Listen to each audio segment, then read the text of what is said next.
Welcome to UPSC 5 let's do it together. तो कैसे हैं दोस्तों आप लोग। आज हम कवर करेंगे हॉब्स के रिमेनिंग टॉपिक्स को। अभी तक हमने जाना कि उनके व्यूज़ क्या थे ह्यूमन नेचर पे, किस तरह से ह्यूमन नेचर के बेसिस पे उन्होंने एक हाइपोथेटिकल कंडीशन बताई जब स्टेट की फॉर्मेशन नहीं होगी, उससे पहले इंसान किस तरह रहता होगा, जिसको हम स्टेट ऑफ नेचर कहते हैं पॉलिटिकल लैंग्वेज में। और किस तरह से स्टेट ऑफ नेचर में जब कंडीशन बहुत ख़राब थी, it was a war of all man against the all man, might is right, jungle rule था, कोई आर्ट एंड डेवलपमेंट नहीं थी, कोई इंडस्ट्रियल डेवलपमेंट नहीं थी।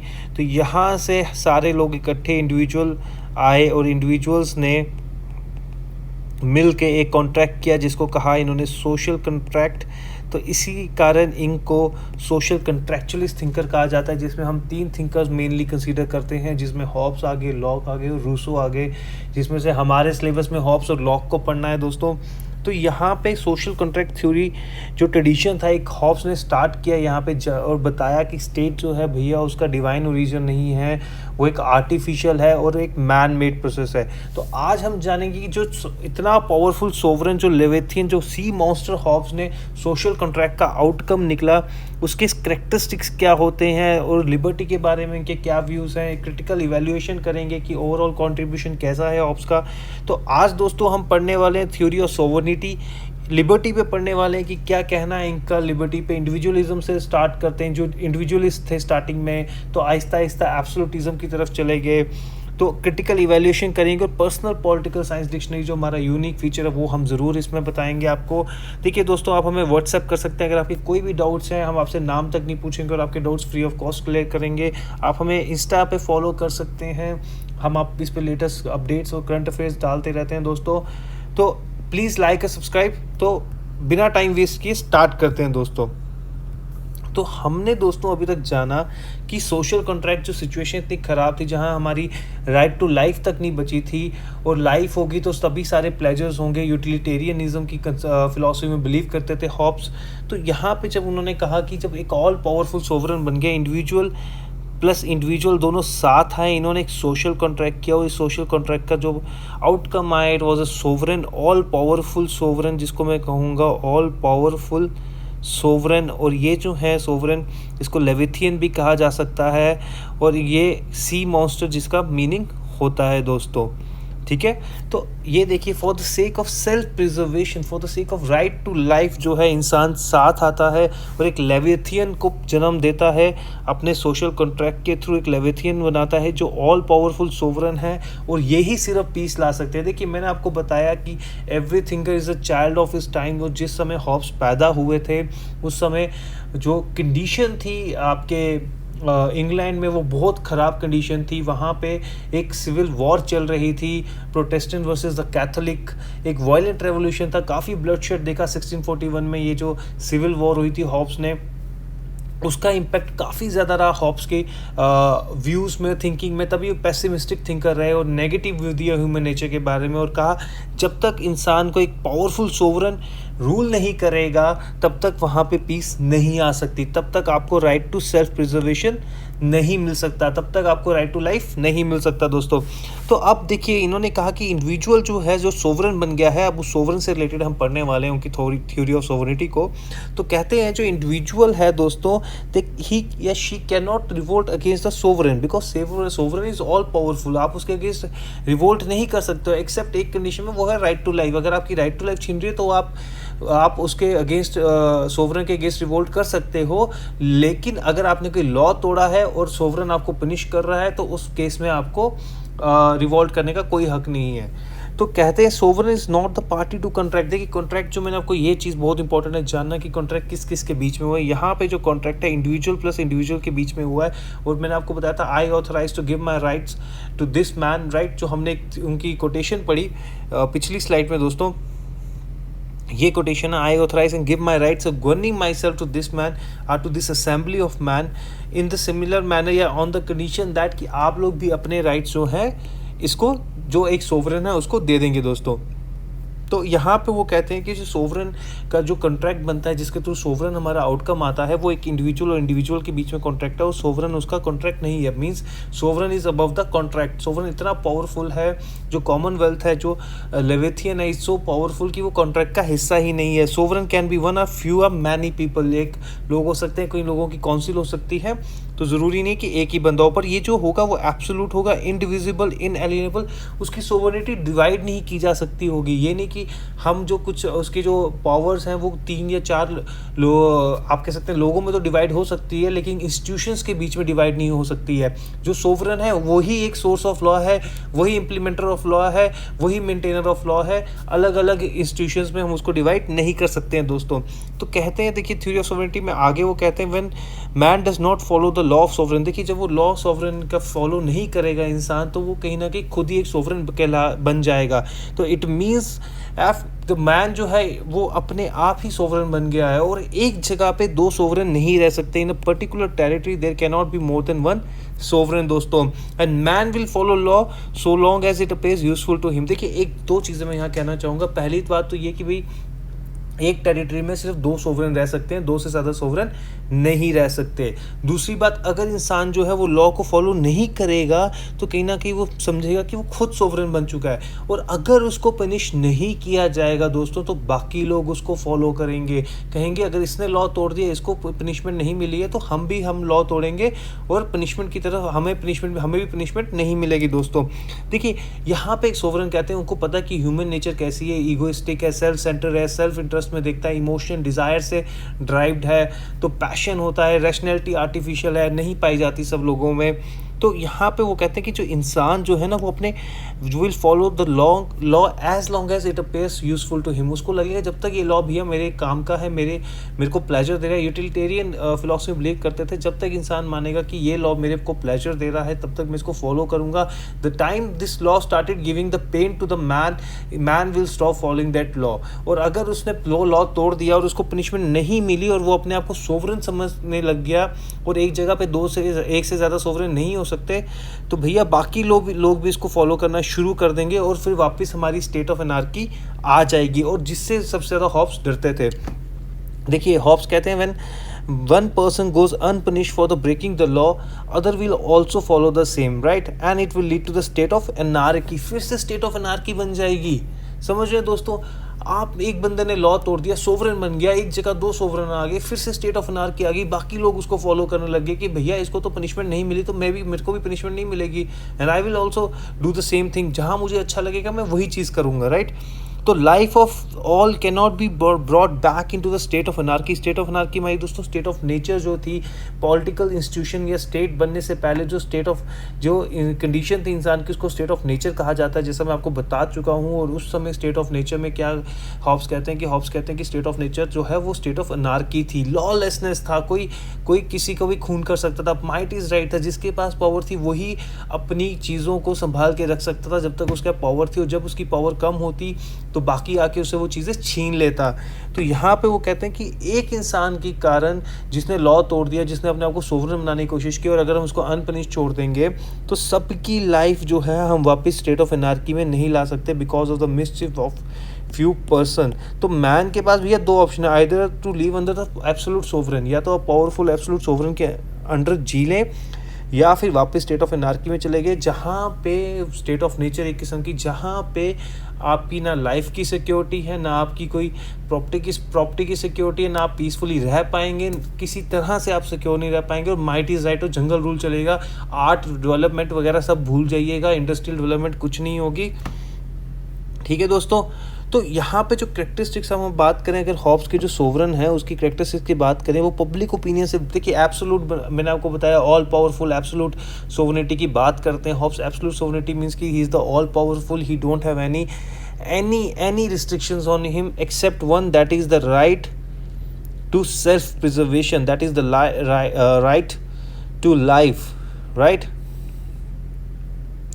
तो यहाँ पे बस एक ही आप पे लिमिटेशन है भैया, सोवरेन पे सिर्फ ये कि आपको लोगों की लाइफ को बचाना है, क्योंकि लाइफ होगी तभी सारे प्लेजर्स होंगे और तभी इंसान अच्छे से जी पाएगा या अपनी सारी डिज़ायर्स को फुलफिल कर पाएगा। अगर लाइफ ही नहीं होगी तो वो डिज़ायर सारी उसके साथ ख़त्म हो जाएंगी, राइट, वो सारी प्लेजर्स उसके साथ ख़त्म हो जाएंगे। तो कहते हैं कि सोवरेन के कैरेक्टरिस्टिक्स की बात करें तो कोई पब्लिक ओपिनियन से बाउंड नहीं है, source of justice and law का जो सोर्स है वो यही है। देखिए यही बात मैं कहा था कि सोवरेनिटी डिवाइड नहीं होगी, एक ही काउंसिल ऑफ मेंबर्स कह लो आप, या एक ही जो सॉवरन होगा उसी से सब कुछ होगा। वही डिसाइड करेगा कि जस्टिस क्या है, वही डिसाइड करेगा कि सोर्स ऑफ लॉ क्या है। ही विल ऑल्सो या शी विल ओनली डिसाइड कि भैया सही क्या है गलत क्या है, will differentiate between the bad and the wrong. Authority है वॉर करने की या पीस रखने की, अगर चाहे जिस भी नेबरी कंट्री के साथ वॉर भी कर सकते हैं और पीस भी रख सकते हैं। To make law regarding the use of property, किसके पास पावर है भैया, हॉब्स के सोवरन लेविथियन के पास। मनी के रिलेटेड भी जितने भी फैसले हैं सारा सोवरन ही लेगा। पीस सिक्योरिटी प्रोवाइड करना उसकी ड्यूटी है, उसको उसका फ़र्ज़ है कि अपने लोगों की जान की रक्षा करना। And punish those who do not follow the law, this is very important, because if you will not punish the person who don't follow the law, वो अपने आप को सोवरन समझेगा और एक जगह दो सोवरन नहीं रह सकते। और अगर ऐसा हुआ तो बाकी लोग भी उस बंदे को फॉलो करेंगे, स्टेट ऑफ एनार्की फिर वापस आ जाएगी, स्टेट ऑफ नेचर में जैसी कंडीशन थी फिर वापस आ जाएगी। और हॉब्स कहते हैं हम एक दो बंदों के या कुछ लोगों के कारण वापस सब लोगों को स्टेट ऑफ एनार्की में नहीं धकेल सकते दोस्तों। तो लिबर्टी की बात करते हैं, लिबर्टी पे क्या है। लिबर्टी के लिए उनकी स्टेटमेंट है कि liberty is where law is silent, जहाँ पे कानून कुछ नहीं कहता वहाँ पे आपको लिबर्टी है, आप वहाँ पे जो चाहे कर सकते हैं। Where the liberty is where law is silent, ठीक है दोस्तों। तो हॉब्स बिलीव करते थे कि एक्सट्रीम लिबर्टी जो है वो एनार्की की तरफ ले जाती है, बिकॉज उनका पेसिमिस्टिक व्यू था ह्यूमन नेचर को लेके। कहते थे ह्यूमन बहुत ईगोइस्टिक है, सेल्फ सेंटर्ड है, कोरलसम है, लड़ता रहता है, मटीरियलिस्टिक है, डिज़ायर पैशन है कि सिर्फ भैया मेरे को ही मिले किसी और को ना मिले। और नेचुरली सारे लोग इक्वल ही हैं, तो वो इक्वल में लड़ने और आपस में लड़ने की कैपेसिटी रखते हैं। तो इसलिए जो स्टेट ऑफ नेचर थी उसमें क्या थी, सब लोगों की लड़ाइयाँ चलती थी सब लोगों से। It was a state of war against all, right. तो कहते थे कि अगर आप इंसान को एक्सट्रीम लिबर्टी दे देंगे तो एक किस्म की स्टेट ऑफ एनार्की वापस आ जाएगी। और स्टेट ऑफ एनार्की में जो है भैया राइट की, आपकी राइट टू लाइफ की कोई गारंटी नहीं है। सिक्योरिटी जो थी वो प्राइमरी इंपॉर्टेंस है हॉब्स के लिए, देन द लिबर्टी। वो कहते हैं कि देखिए इंसान की ज़िंदगी रहेगी तभी आप सारे प्लेजर्स ले पाएंगे, तभी आप सब कुछ अपने शौक पूरे कर पाएंगे, ठीक है। अगर आपको लिबर्टी के चक्कर में आप अपनी जान गंवा देंगे, अगर आपको एक्सट्रीम लिबर्टी दे दी जाएगी इंसान को, तो वापस it will lead to the state of anarchy. और अगर वो स्टेट ऑफ एनार्की आ गई तो आपकी लाइफ की कोई गारंटी नहीं रहेगी दोस्तों। तो सिक्योरिटी जो था हॉब्स के लिए प्राइमरी कंसर्न था rather than the liberty, okay दोस्तों। और सोशल कॉन्ट्रैक्ट में आप देखिए क्या होता है कि जो इंसान है, मैन है, he transfer all his rights except the right to self preservation. और अपनी सारी राइट्स को वो सरेंडर कर रहा है सोवरेन के सामने, except one right, that is the right to self preservation. State authority is absolute and man has no freedom to act according to his desire. देखिए उसने बताया कि मैन भैया अपने डिज़ायर से पुष्ट होता है, मोशन, जैसे उन्होंने बताया थ्योरी ऑफ गैलीलियो की, या गैलीलियो की थ्योरी ऑफ मोशन में कहा कि जैसे ऑब्जेक्ट सारे एक मोशन में रहते हैं और always in the moving state, वैसे ही इंसान एक मूविंग स्टेट में रहता है अनलेस एंड अनटिल उसको एक्सटर्नल फोर्स से कंट्रोल किया जाए। और वैसे ही वो उसकी डिज़ायर जो है उसको मूव करती है टूवर्ड्स जो उसको पसंद आता है, व्हाट ही लाइक्स, और वो उसको गुड कहता है, राइट। ये मैं आपको समझा चुका हूँ ह्यूमन नेचर में, राइट। तो उसी तरह वो कहते हैं कि इंडिविजुअल जो है वो अपनी डिज़ायर्स के कारण हमेशा पुश्ड रहता है, अपनी डिज़ायर्स को फुलफिल करने में लगा रहता है और अपनी डिज़ायर के अकॉर्डिंग एक्ट करता है। इसलिए मैन को कोई फ्रीडम नहीं है कि वो अपनी डिज़ायर के अकॉर्डिंग एक्ट करे, बिकॉज स्टेट की अथॉरिटी जो वो एब्सोल्यूट है। अगर ऐसा होगा तो सब लोग वापस स्टेट ऑफ एनार्की में चले जाएंगे। Individual has to act according to law, otherwise they will be punished. बहुत इंपॉर्टेंट है, राइट। तो अब और कहते हैं liberty signifies the absence of opposition, right, in external impediments to motion, right, absence of law। देखिए ये किस्म से कह रहे हैं कि जहाँ पे आपको कोई अपोजिशन या आपके जो एक्सटर्नल जो आपके इम्पीडिमेंट्स हैं, आप पे रुकावट्स हैं, तो अगर वो नहीं है तो वहाँ पे आपको लिबर्टी है। जहाँ एक किस्म से कहा जा रहा है, वही लाइन को दोबारा कहा जा रहा है कि लिबर्टी आपको वहीं पे जहाँ पे लॉ आपके लिए शांत है, लॉ इज साइलेंट है, जहाँ पे लॉ कुछ नहीं कहता है वहाँ पे आपको लिबर्टी है। लेकिन जब लॉ की बात आ जाए, आप लॉ के अगेंस्ट नहीं जा सकते, आप अपनी डिज़ायर्स को फॉलो नहीं कर सकते कि भाई मेरे को अपनी डिज़ायर फॉलो करनी, चाहे लॉ जो मर्जी कहे, ऐसा कुछ नहीं है। तो लिबर्टी का वही मतलब है कि आप पे कोई एक्सटर्नल जो रिस्ट्रिक्शंस है वो नहीं है, या कोई एक्सटर्नल लॉ जो है वो आप एप्लीकेबल नहीं है, तो वहाँ पे आपको फ्रीडम है। He differentiated between the capacity and the liberty. देखिए यहाँ पे बहुत बढ़िया बात है, वो कहते हैं कैपेसिटी और लिबर्टी जो अलग चीज़ें हैं। मैंने आपको फ्रीडम दी कि आप जाएँ और इस पुल पे चलें, लेकिन आप चल नहीं सकते, आपको, आप बूढ़े हैं, आप you are an old age, right, तो आप चल ही नहीं सकते, वो आपकी कैपेसिटी है, उसमें कोई लिबर्टी का रोल नहीं आता। लेकिन हाँ, जैसे एक बॉटल के अंदर पानी बंद होता है और वो सिर्फ बॉटल के अंदर ही हिलता रहता है, तो वहाँ पे एक लिबर्टी का कंसेप्ट आता है कि वो पानी को लिबर्टी नहीं है कि वो बॉटल से बाहर आ सके। लेकिन जो इंसान अपनी एज के कारण या कोई डिसेबिलिटी के कारण नहीं चल सकता, वहाँ पे वो उसकी कैपेसिटी आ जाती, वहाँ पे वो लिबर्टी नहीं आ जाती। तो ये बहुत अच्छे से इन्होंने कंसेप्ट डिफरेंशिएट किया कि क्या वैल्यूएशन ऑफ हॉब्स का देखिए क्या था, डिस्क्रिप्शन ऑफ ह्यूमन नेचर की बात करेंगे। बहुत ही नेगेटिव व्यू, पेसिमिस्टिक थिंकर थे, इन्फ्लुएंस थे कहीं ना कहीं सिविल वॉर जो हो रही थी ब्रिटेन में 1641 में या 16 की या 17th सेंचुरी अर्ली में, तो उस समय काफ़ी ज़्यादा इन्फ्लुएंस थे, ब्लडशेड देखा था इन्होंने, तो इसलिए पेसिमिस्टिक व्यू, नेगेटिव व्यू दिया है। Too much influence by the prevailing situation in the England, जैसे मैं आपको बता चुका हूँ, बहुत everything is a child of his time, और ये हॉब्स के लिए भी बहुत ज़्यादा हद तक एप्लीकेबल है। Scholar of the bourgeois class, industrialist class के स्कॉलर माने जाते हैं। कहते हैं कि जो स्टेट लॉ बनाएगी उसी को फॉलो करना है, स्टेट के against nobody can revolt या nobody can go against the state. तो कहीं ना कहीं जब इंडस्ट्रियल रेवोल्यूशन आया था 17th सेंचुरी या 16th सेंचुरी में, तो जो इंडस्ट्रियलिस्ट टॉप थे वही कहीं ना कहीं गवर्नमेंट में रोल प्ले करते थे, तो उनके थिंकर माना जाता है इनको।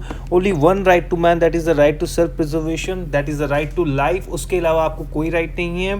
थ्योरी ऑफ एब्सोल्यूट सोवरेनिटी दी है इन्होंने। मैकियावेली ने भी सोवरेनिटी की बात की थी, पर उनके जो व्यूज़ थे सोवरेनिटी वो इम्प्लिसिट थे, वो हमें डिडक्ट करने पड़े उनके थ्योरी से। लेकिन एक्सप्लिसिटली यहाँ पे हॉब्स ने थ्योरी ऑफ सोवरेनिटी के बारे में कहा है, he was the first to conceive state as an human institution. देखिए अभी तक जितने भी थिंकर्स थे वो कहते थे कि डिवाइन ओरिजिन है, स्टेट नेचुरल है। एंशियंट ग्रीक थिंकर्स के केस में हमने देखा कि वो स्टेट नेचुरल इंस्टीट्यूशन की बात करते थे, लेकिन हॉब्स कहते थे कि state is purely a human institution and it is an outcome of a social contract. Utilitarianism में बिलीव करते थे, फिलॉसफी थी इनकी कि 2 पैरामीटर्स के बेसिस पे आप जान सकते हैं कि क्या सही है क्या गलत है। अगर आपको किसी चीज़ से प्लेजर मिल रहा है तो वो चीज़ आपके लिए सही है, जिससे पेन मिल रहा है वो चीज़ आपके लिए गलत है। And he was the first individualist थे। तो फर्स्ट इंडिविजुअलिस्ट क्या हुआ है? इंडिविजुअलिस्ट का मतलब ये होता है दोस्तों कि जो इंडिविजुअल को प्रेफरेंस देते हैं, जो मानते हैं कि स्टेट एक मीन्स है ताकि एक एंड, इंडिविजुअल जो है वो एक एंड है उसको अचीव करने के लिए, कि ताकि हमारे लिए स्टेट बनाई गई है ना कि हमें स्टेट के लिए बनाया गया है, वो इंडिविजुअलिस्ट होते हैं दोस्तों। तो बात करते हैं पर्सनल पॉलिटिकल साइंस डिक्शनरी की दोस्तों। स्टेट की जगह यहाँ पे इन्होंने कॉमनवेल्थ नाम यूज़ किया है हॉब्स ने अपनी बुक में, और अलग अलग जगहों पे ये चीज़ को याद रखिए जब आप मेंस के आंसर राइटिंग देंगे। हॉब्स से रिलेटेड अगर आपका आंसर आएगा तो एक चीज़ का ध्यान रखिएगा, स्टेट की जगह आपने कॉमनवेल्थ लिखना है दोस्तों, राइट। आपने क्या लिखना है? कॉमनवेल्थ लिखना है। फेलिसिटी होता है जो चीज़ आपको इंटेंस प्यारी हो, जिसके पीछे आपको जिससे बहुत ज़्यादा प्यार हो, उसको फेलिसिटी कहते हैं। ये वर्ड भी हॉब्स ने काफ़ी अपना यूज़ किया है, इसको आप अपने आंसर्स में यूज़ कर सकते हैं। सोवरन, देखिए सोवरन जो है सुप्रानस एक लैटिन वर्ड है, सुप्रानस उससे ड्राइव्ड हुआ है, जिसका मतलब होता है सुप्रीम दोस्तों। तो सुप्रीम का मतलब क्या हो गया कि मतलब he is the supreme authority. एक सोवरन जो है वो सुप्रीम अथॉरिटी है, एब्सोल्यूट अथॉरिटी है, सुप्रीम अथॉरिटी है, उसके अगेंस्ट कोई नहीं जा सकता, उसके ऊपर कोई नहीं हो सकता। तो सोवरेनिटी का कंसेप्ट हम जब पढ़ेंगे, अलग से हमारी थ्योरी है सोवरेनिटी की, उसमें पढ़ेंगे जॉन या जीन बॉर्डिन ने किस तरह से थ्योरी ऑफ सोवरेनिटी दी और बताया कि इंटरनल एक्सटर्नल 2 पैरामीटर्स होते हैं, 2 तरीके से हम सोवरेनिटी होते हैं। और आज के टाइम पे हम बात करें, हर nation internally as well as externally sovereign होता है। एक्सटर्नली सोवरेनिटी का मतलब कि किस नेशन के साथ आप पीस रखेंगे, फ्रेंडशिप रखेंगे, किस नेशन को आप एनिमी मानेंगे, तो आप उसमें you are free to choose. तो यूटिलिटेरियनिज्म का कंसेप्ट बताया, इसकी एक फेमस लाइन है, greatest happiness of the greatest number plus pleasure and pain के बेसिस पे आप मेजर करते हैं कि कौन सा एक्शन आपका अच्छा है या कौन सा एक्शन बुरा है, या स्टेट का कौन सा एक्शन अच्छा है, कौन सा बुरा है।